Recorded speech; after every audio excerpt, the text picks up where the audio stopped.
Hi everybody, my name is Jimmy Carroll. I'm the Vice President of Operations at Tech B2B Marketing, and I'm here at the SPIE Photonics West 2024 event. I have the pleasure of being joined by James McCann of Teledyne Imaging and my colleague John Lewis. James, thank you so much for taking the time. I know it's been a busy show for you and your time is valuable, so I appreciate it. Thanks. So for those who don't know, and you work specifically within, let's say, like the E2V group, could you tell us a little bit about the Teledyne E2V part of a Teledyne Imaging group? Sure. So the reason we say Teledyne Imaging is because we want to be able to offer almost a one-stop shop, the full solution, everything from the pixel through to your delivery on a PC. So Teledyne E2V specifically with respect to imaging, we're broken up into a number of different areas, but if we talk about professional imaging, because that's the most relevant for this show, then we're looking at 5 different core markets. Those are scientific and defense, 3D as a specialist technology, medical, scanning in high volume, so barcode reading and the like, and then traditional machine vision. So one of the things that's been obvious throughout the past couple of years in looking at markets like machine vision and automation, and beyond of course, but imaging in general, let's say, is the idea that sensor technology continues to push cameras forward, which those continue to push the capabilities of imaging and machine vision systems forward.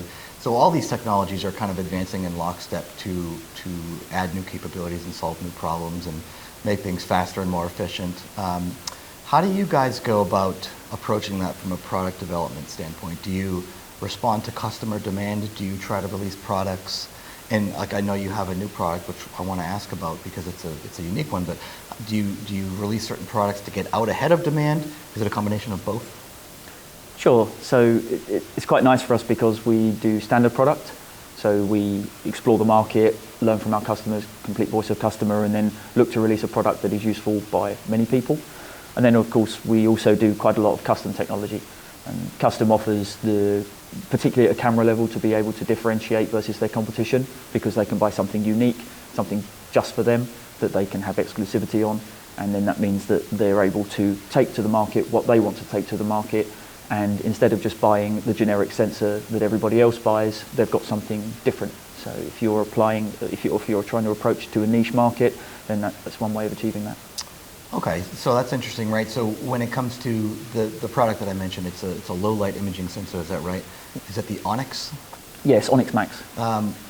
So what led to that? What led to the development of that, and what target applications do you have in mind? Okay, so we initially designed the sensor for commercial and industrial use, but it's quite clear that what we've succeeded with here is capable of serving many markets. The niche behind the product is that it has an extended near IR performance, but it doesn't just have a good quantum efficiency in the near IR, it also has good MTF. So you don't just have a product that has good quantum efficiency, which looks nice from a marketing standpoint, but you're also going to get a clear, crisp image out of the end of it. Those markets are really broad. Anybody that needs near infrared response, essentially. So that can be a night vision system, that can be a security camera, that can be a medical application if you're looking at, for instance, trying to be able to position markers for a surgery or something like that. So really broad, but near IR focused on that sensor. Is that a standard silicon sensor? It is a standard silicon, but we're using a thicker epitaxy, and then applying a technology called Hyro, which comes from CCDs originally, and we've transitioned that into CMOS. And when you say extended NIR, what wavelengths are you talking about? So we will hit the band gap, so 1100 nanometers. Okay. And at 850 and 940 we have really good responses. So at 850 it's about 60% quantum efficiency and a little bit more in terms of MTF. So really high performance in NIR. Very good. Yeah, in terms of like the image sensor market in general, I'm curious from your perspective, right? Like there are a lot of camera companies out there that are basing cameras around the same sensors, and certainly that's not a bad thing. That's going to happen. But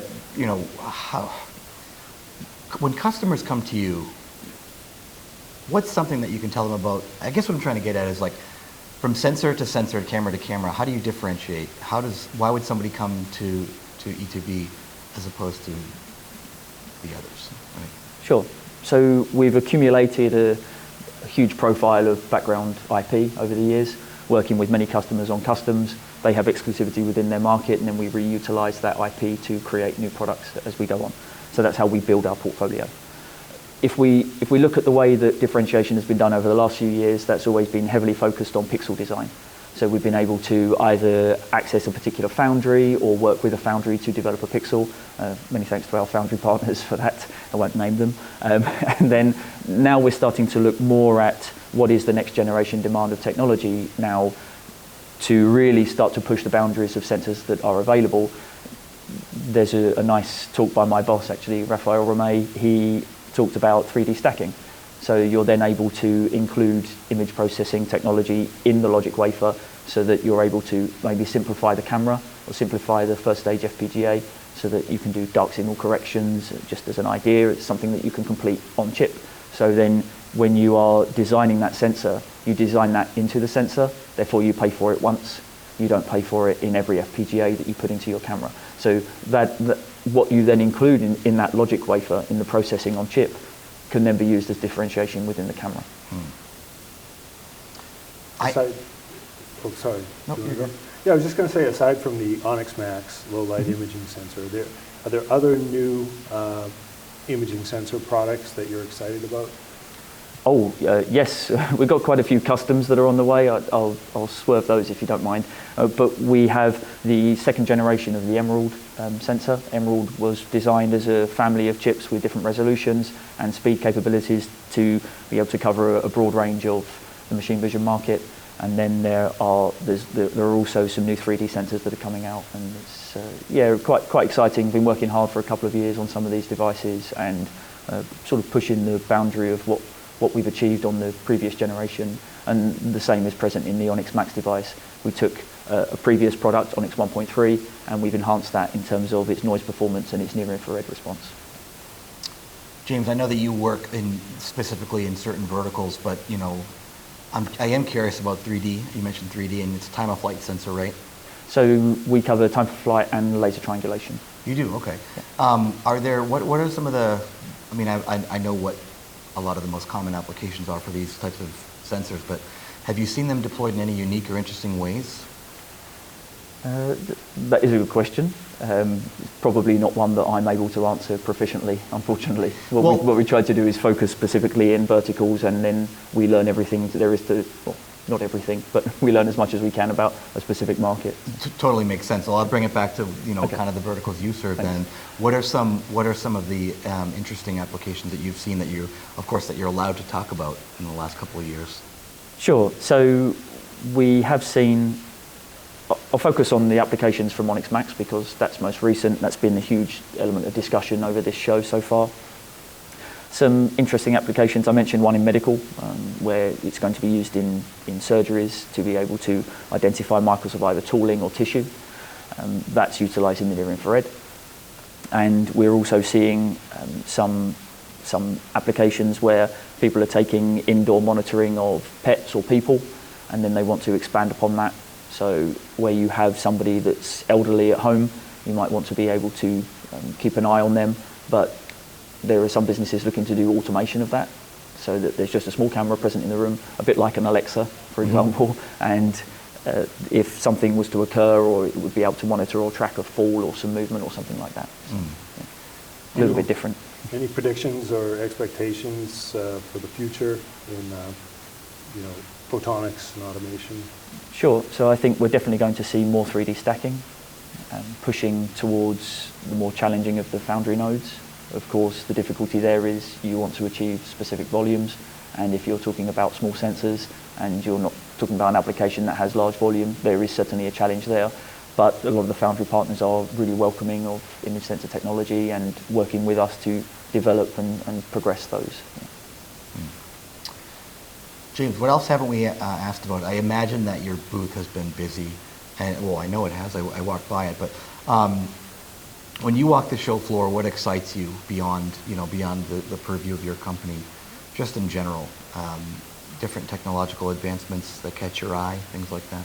I think for me, one thing I always like about this show is how accessible it is for smaller businesses, actually. I work for a huge company that has many arms of its imaging technologies, but being able to see and work with some of these smaller businesses and either support them by helping them develop from startup through to something that's launched to market, or just being able to utilise them as a supplier. That's a really nice feel for the show. And I've been coming here for many years now, so I have a lot of friends, ex-colleagues, colleagues, and people that I know quite well. So it's not just an opportunity to catch up and make sure that you get an eye on the technology, but also to engage with some fellow people in the industry. Yeah, well, and in some cases they're probably partners, right? It seems like now more than ever these companies like yours and a lot of the ones down or up on the show floor, I suppose, are working together to solve new problems and create new capabilities and just push technologies forward. Has that been your experience? Yeah, thanks for mentioning the partner comment. Yes, we try to solve problems rather than create them. I guess that's probably a unique selling point. Yeah. The partnerships are something that we really try to work on, particularly with our camera customers. They are usually market leaders, and we want to enable them to succeed, because then by product you succeed together. Mm-hmm. So yeah, partnerships are something that we really value. It takes a lot of energy and a lot of effort, but it is a differentiation versus some of our competition. Mm-hmm. Anything else, John or James, that you feel like it's important to mention or add? I was just up there a few minutes ago, and I was talking to some guys about single photon imaging. I don't know if you have any thoughts on that. It's been threatening to be troublesome for quite a long time. When I first started working in photonics, I was working on CCDs, and everybody said to me, CCDs are dead. It's the end of that product. They're dinosaurs. And actually, CCDs still sell reasonably well, considering I've been in the industry for quite a long time now. They still haven't disappeared. And now we're starting to see CMOS, and then SCMOS came along, and we've seen some other variations of that technology. I think there's always going to be something that comes along that's interesting, and being able to photon count is interesting for quite a lot of applications. Mm-hmm. It just needs to get that market uptake in order to really succeed. So we'll see what that brings in, I guess, the next 3 to 5 years. That's all I've got. Yeah, interesting. Yeah, I mean, if people want to learn more, is it teledyneatv.com? Yes, you can swing by the booth, or you can pop onto pretty much any media anywhere and type in Teledyne. We are everywhere you look, and you don't have to look too far to be able to find it. Yeah. Perfect. Yeah, well, if anyone has any questions for James, we'd be happy to pass them along. You can reach out to us at manufacturing-matters.com, and thanks very much.